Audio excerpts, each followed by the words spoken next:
Have you ever felt stuck in life after a disagreement with your guru? Or have you ever wondered why your spiritual progress has stalled sometimes?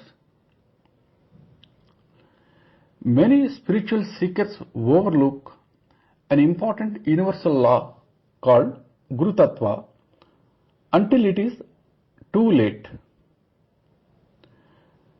Today, from the heart of this jungle, I want to share why turning away from your source, that is your Guru, can suddenly block your path. Hello everyone, I am Colonel T. Srinivasulu, a retired Indian Army officer. Welcome to my channel, which is named after my Guruji, His Holiness late Swami Sahajananda Tirtha. Today I am speaking to you from the jungles of Anantagiri Hills near Hyderabad in Telangana state of India. I chose this setting deliberately on purpose for delivering today's message. Human society has always depended on people working and growing together. Families formed the base of communities, which then grew to include friends, neighbors, and colleagues.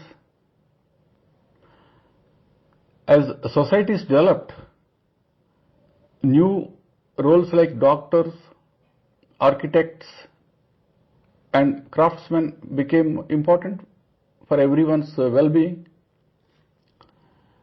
Along with these changes, arts, sciences, and philosophies also grew. Sometimes special individuals called gurus appeared to share their spiritual wisdom. Gurus have always been respected, much like parents and teachers. In many traditions, especially yoga and tantra, this respect is even stronger when someone receives personal initiation. Spiritually showing love and respect to others is seen as honoring the divine in everyone. For example, loving your father is also a way of honoring the divine in that particular relationship. This idea applies to all human relationships, including that of a guru. So from this point of view, basically God is honored as the guru who helps people break free from the cycle of birth and death. Even the ancient texts like the Guru Gita and others have been supporting this tradition. Because of this, criticizing a guru is seen as a serious mistake that can bring negative karma. Just as a doctor's job is to heal, a guru's role is to guide spiritually. If you are unhappy with your guru or doctor, it is better to leave him and quietly move on rather than arguing or criticizing. We usually feel grateful to those who help us and try to repay their kindness. It is a natural thing. And it is natural to avoid conflict with such people who have supported us. Very ironically, some people do the other way. They criticize those very people who help them, and that includes even their own family members. As a result, this adds to their negative karma. Now the consequences are even more severe when it comes to criticizing a guru. Therefore, it is a smart thing to avoid falling into this trap. Further, a Guru is more than just a person. The Guru Tattva is a guiding principle that connects people with the divine. When a disciple respects this sacred link, their progress feels natural. But if they act from ego or criticizing the Guru, they do not harm the Guru. Instead, they harm themselves. Here, Guru Ninda means criticizing the Guru. And according to the law of Guru Tattva, the grace once received can become a barrier to personal growth. On the path of Shaktipat, an open door symbolizes the special life-changing bond between a Guru and disciple. Many seekers start this journey seeking spiritual knowledge, but few truly understand how deep and powerful this connection is. Today we look at the greatest depth a seeker can face. That is the cost of betrayal and the serious impact of doing Guru Ninda. In many spiritual traditions, the bond between a Guru and a disciple is seen as sacred. While modern culture encourages questioning, many teachings caution that speaking badly about your Guru, called Guru Ninda, can slow your spiritual growth. I'll give you some reasons why it is important to avoid Guru Ninda on your spiritual path. Many people compare a Guru to a mirror. If you notice faults in your Guru, spiritual teachers often say this might reflect your own ego or unresolved issues.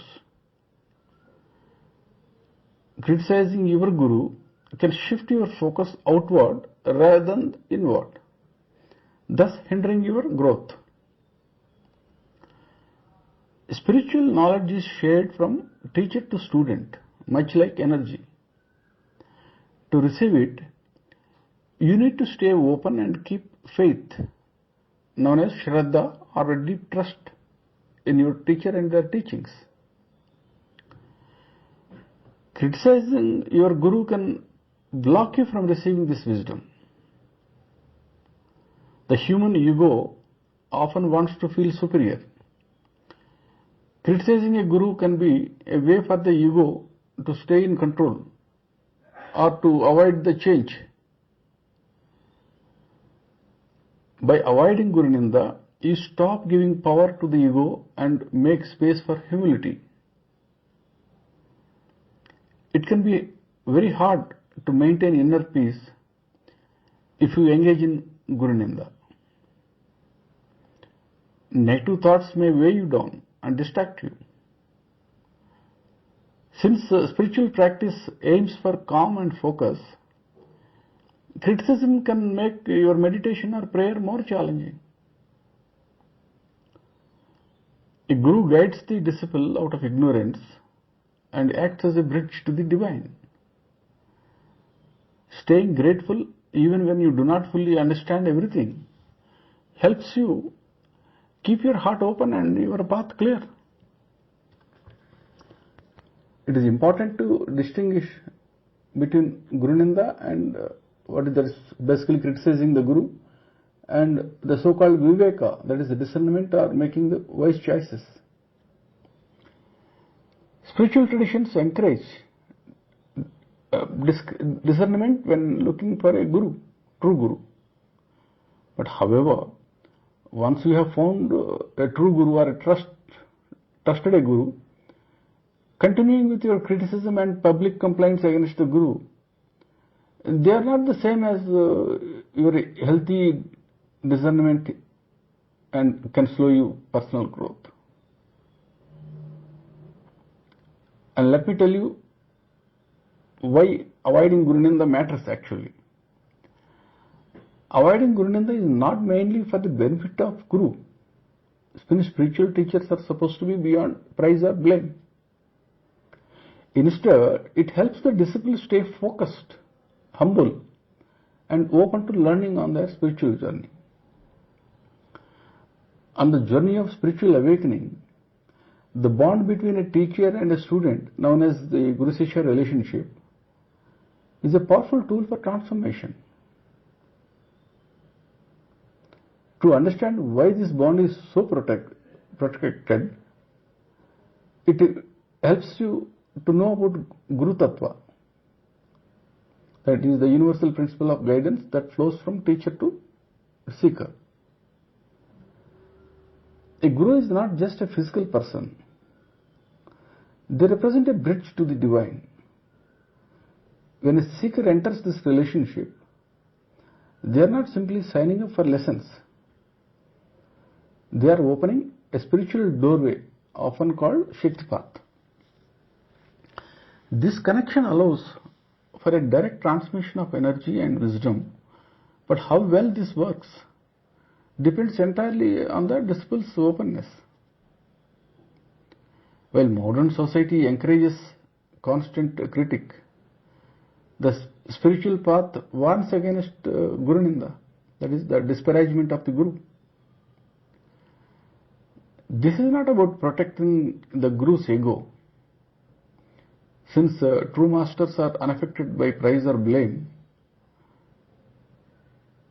instead Guru Ninda is a self-inflicted spiritual wound. When a student criticizes a teacher, they are often reacting to unresolved issues of their own.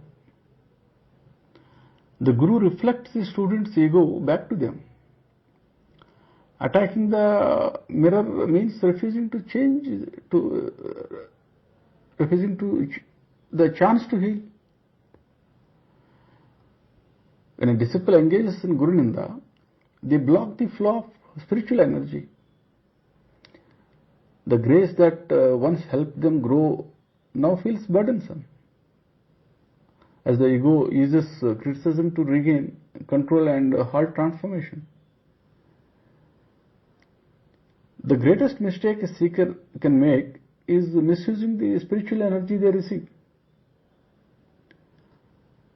Accepting the Guru's guidance and then later mocking its very source can close the heart to the very light it once wanted. And this can take a long time to heal. Therefore, it is important to distinguish between Viveka, that is discernment, and Guru Ninda, that is criticism of the Guru. Before choosing a teacher, use your discretion to make sure they are genuine. But after forming a bond with the Guru, criticism of Guru often becomes a way for the ego to resist the Guru's influence. For a seeker, avoiding Guru Ninda is a way to protect themselves. By keeping steady faith and humility, the disciple stays open inside, making the path to the divine clear and peaceful.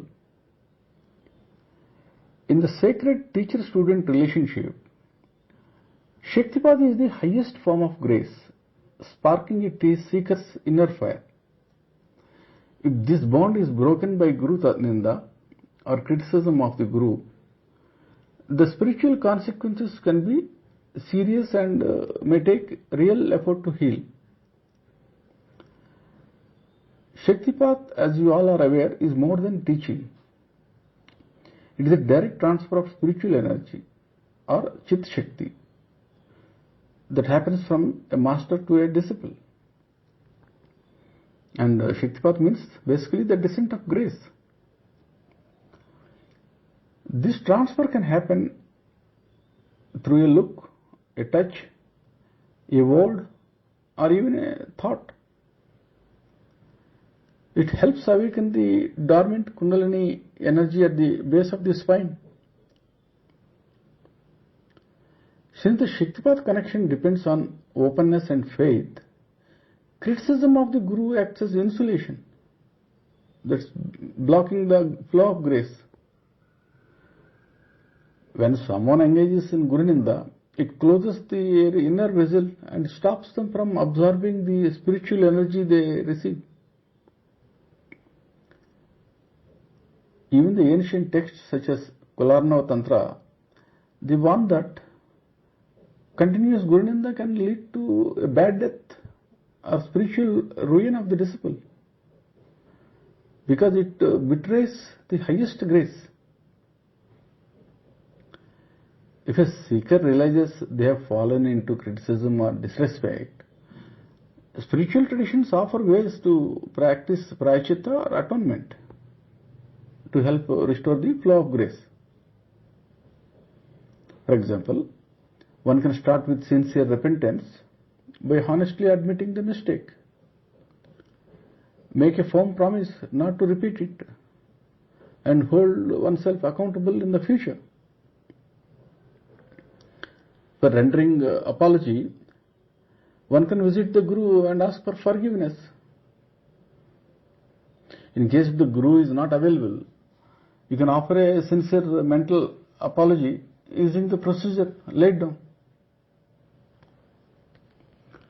Recite the Guru's name and also the given mantra every day to clear the negative karma, and thus rebuild your connection to the Guru, and make this a regular habit.